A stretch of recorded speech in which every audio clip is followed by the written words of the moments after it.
Hey, it's Jeff from BBQPlus. I want to spend a few minutes today talking about the different grills that you might select for cooking in your backyard. There's a whole bunch of different ones. Let's talk about which one might be the right one for you. We'll talk about the fuel sources and the ease of use and pluses and minuses of each one. So go ahead and watch.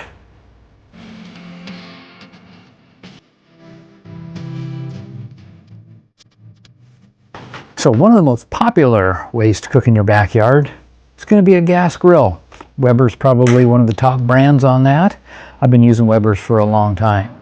So the fuel source is propane, or if your house is equipped with natural gas, you can actually pipe it right in. That way you don't have to go through the hassle of exchanging those tanks or getting them refilled. You'll never run out of fuel when you got a big party going on.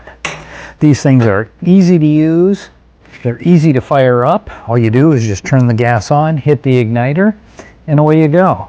You can adjust the temperature really easily by turning different burners off and turning other ones on. It produces flames on there, so you can sear a steak, you can do burgers, you can do pork chops, you can do chicken, all kinds of things. It's a really versatile product for a quick backyard cook. Are you going to do a brisket or a pulled pork on this? No, you're not. For those, you need to go low and slow, and that's not what this is made for. So versatile, easy to use, does a really good job. Are you going to get a smoke flavor? Because this is run off of gas, so it doesn't produce any smoke like wood, charcoal, or pellets would. But it's a great way to be able to fire up something quick, throw some burgers on for the family or some friends. Doesn't take a lot of prep, and you can be off and cooking within 5 to 10 minutes. So that's a great option for the backyard. And here's another option for you. If you've got a little bit more time, you want a little bit more of a charcoal or a smoke flavor, this is a classic Weber kettle. And this one is a Weber Smokey Mountain. So both of these are run as a fuel source of briquettes. So these are charcoal briquettes that you have to light, which is a little bit of a hassle, a little bit messy. Get black stuff on your hands. You can also use lump charcoal. You can add some real wood to it to give a little bit more flavor. This is great if you've got a little bit more time, because you're going to have to get these lit. You're going to have to use the mess of a chimney, which is basically a cylinder that you put some newspaper, or there's some convenient fire starters also. But you're going to have probably 20-25 minutes to be able to get those charcoal briquettes going. Then you need to put them inside the grill to even begin to start cooking. Cleanup is going to be a little bit more of a hassle too, because you're dealing with the ash and the residual from that. You need to kind of let it burn down, but you'll get a great charcoal flavor and a great wood flavor also. So the difference between these, this one is going to be more for cooking hamburgers, chicken. You can maybe do some ribs on there, some pork.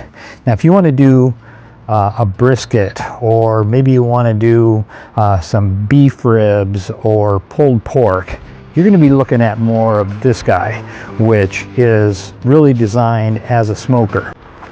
Goes low and slow, 225 degrees or so. You can see down at the bottom where the charcoal goes. And then in the top is where the meat goes. Thermometers on both of these. And the way you regulate the temperature is a little bit different. It's based on the airflow. So in these you have a little adjustment down in the bottom to open and close it. With these you actually have some vents to open and close. And then you also have a top vent on both of these. So the combination of how much air you're letting out the top, how much you're letting in the bottom, will regulate your temperature. Definitely not something that you can set and forget and walk away from. You need to keep an eye on these, make sure that you're paying attention, because otherwise you might have a drop in temperature or a spike in temperature, just really depending on the amount of fuel in there and the airflow to it. But really a great option if you have a little bit more time and you want to have that charcoal or smoky classic backyard taste. So next in line is what we call a flat top. So appropriately named because it's a flat top. This is just a big piece of steel that we've seasoned, and we cook on this just like a big griddle. So this fuel source on this is our friendly propane bottle that goes in the cabinet down underneath. You've got some adjustments to be able to adjust your temperature, the amount of flame on there. They take a little while to heat up because it is a big piece of steel, but these are great to be able to cook a breakfast on. We had a family vacation this summer, and I was able to take this along. We had 13 of us. I cooked breakfast for everybody on it. We did potatoes, bacon, we did pancakes, we did eggs. You can even make toast on this because it's just a big hot piece of steel. When you season these correctly, they're non-stick, so that's really nice. And just like any diner, you can do all kinds of stuff on here. Last night, I did a T-bone steak for my wife and I. Turned out great. Had some great sear on there, some great crust on it because of the hot temperature here. And I was able to cook it till it was right at about 130 degrees. Pulled it off, let it rest for 10 minutes. Tasted fantastic. So you can be Mr. Hibachi and do the Benihana type of thing. Fried rice on here is great. You can do carne asada. I did that for a big group here recently. Just all kinds of options with this. So again, very versatile. It's quick to be able to turn on. A few minutes for it to heat up, but that's okay. Again, your fuel source, you're not getting dirty. You're not taking a long time to set that up. And the cleanup isn't too bad also. So this is a great product, but again, you're not going to be able to do brisket on here. You're not going to do pulled pork. You're not going to do ribs on here. Burgers, fantastic. Smash burgers, terrific. Again, breakfasts are absolutely wonderful. You can do some grilled sandwiches on here. Really, really great. So I like this. It's going to stay in my arsenal of things to use. So now we're going to talk about a different option. This is called an offset smoker. So what this means is you've got a firebox over here that is offset from the main cooking chamber. The fuel for this, good old wood. And also you can use some charcoal to get it started as well. But generally you're going to use one of these because you're going to cook like a brisket, or you're going to do pulled pork, maybe some ribs. And you want the fire down in here, and then the heat from that and the smoke comes up into the cook chamber and out through the chimney on this end. So a lot of people use this for what we call a low and slow. And that's maybe a brisket, pork shoulder. You can even get a suckling pig in these things. So as far as using these, the setup is going to be a little bit more difficult because again, you're lighting charcoal, you're lighting wood, and that's your fuel source. So a little bit more of a hassle there. You can use different woods for different flavors as you really get into it, but these are really designed to go kind of low and slow. Over on the end here, you've got some vents that you can regulate the amount of air that moves through here, which is going to maintain your temperatures. Now, this is a little bit more versatile because down inside here where your grill grate is, there's also another set of grates down in the bottom. So if you want to do some burgers, hot dogs, you can actually do that in here by putting your fire source down underneath. Operates a lot like a Weber Kettle grill from that standpoint. Again, you're going to be lighting the charcoal, you're going to have the mess of the charcoal, you're going to have to clean up the ash on these, whether you're cooking in the offset fire chamber over here or underneath to do some quick and easy burgers and dogs. Gives you a lot of options, a lot of versatility with this, as opposed to maybe just a Weber grill. Now the other thing that's really important to know is you're going to have to babysit this. You need to make sure that the amount of air coming in here, the amount of fuel that you have in there is going to help to maintain your temperatures just where you want them. And you're going to have to adjust that. So that means that you're going to have to put the wood in when you need to. You're going to have to adjust those vents to be able to give just the right amount of air so that you maintain your temperatures. This is definitely not a set it and forget it. You're not going to go off to Home Depot for the afternoon and start working on that other project. You're going to probably crack open a cold one and stay pretty close to this thing, checking on it regularly, or make sure that you have a thermometer that might even have an app on your phone or a remote so that when you're around the house you can know exactly what's going on inside here. It'll give you some great food. The taste will be awesome, but again, you're going to have to put the work into it. So that's an offset grill. Now for one of the easiest things to cook on, it's a pellet grill. So the fuel source on this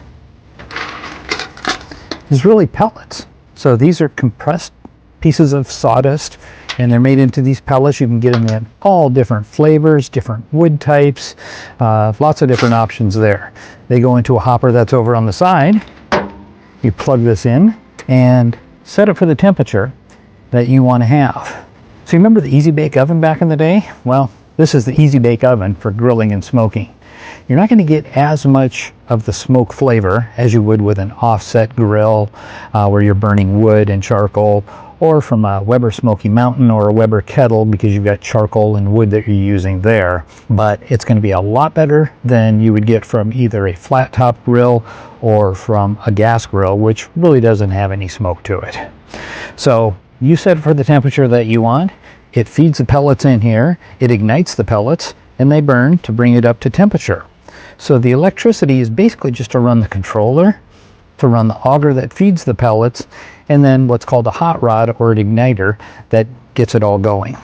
You've got the cook chamber here where you put the meat, and a drip tray, so anything runs off, any of the grease or anything runs off there, and down into the bucket over on the end here. You can do brisket, you can do pork shoulders, lots of different things. Ribs are fantastic in here, chicken, whether it's a whole chicken, chicken wings, thighs, drumsticks. It's really easy to do. You don't have to babysit it because this controller here is constantly taking the temperature inside and feeding pellets as it needs to be able to maintain those temperatures. Last weekend we had a big block party. I used a pellet grill, a bigger one than this, and I did 4 pork shoulders. So we had pulled pork for about 100 people. Now I started that at 10 o'clock at night. Filled the hopper over here full of pellets, so that way it would keep feeding overnight. Had it set for about 225 degrees, and I went to bed. The next morning, 6:30, I woke up, came out. It was most of the way done, but still needed to keep going. But the nice thing is, I was sleeping sound as a baby while this thing was cooking away overnight. Now, what this probably isn't very good for is if you want to sear a burger. That's not going to happen on here. If you want a steak with grill marks on, you're probably not going to get that with this. These don't go up to that high of a temperature, although you can. I've had them up to 500, 600 degrees. You're not going to take 24 hamburgers and have them flame broiled on a pellet grill. That's not what this is for. Now, maybe you want to have a real smoky flavor to your burgers. Absolutely, put them in here. Put some stuffing in there, maybe some cheese, some jalapenos, wrap that around a burger, put it in here. Fantastic. Pork is great on here also. And what some people will even do is they may put a steak in here and get it up to 115 degrees, and then either take a flat top or a gas grill and have that fired up. Now that way you can have it up at a high temperature like 600, 700 degrees and put a sear on it at the end. That's called a reverse sear. Cook it first, and then at the end you put that sear on to kind of top it off at the end of the cooking, get those great grill marks on there, but then you got some of that smoky kind of low and slow that you got out of the pellet smoker. Again, doesn't have a ton of smoky flavor, a good hint of it. You can definitely taste the smoke flavor on here, especially in those longer cooks, because it gives it longer time to be able to absorb. As far as cleanup, the drip trays, I put aluminum foil on those, or you can just scrape them off after you use them for any residual that would be on there. Pull all that out, clean the grill grates like you normally would, and after everything's cool, take a shop vac and suck out any of the ash that's created by the burning of those pellets. Keep the fire pot clean, inside of the grill clean from any of that ash, and these are just a wonderful tool. So I hope what we talked about here with all the different types of backyard grilling apparatus is helpful to you. Good overview maybe, just on what the do's, the don'ts, maybe what the good, the bad, the pluses, the minuses, understanding the different fuel sources and what's involved with using each one of those. Hey, if this is useful, if this is helpful, share it with some friends. Give me some comments. Hit the subscribe and the like. And as always, thanks for watching.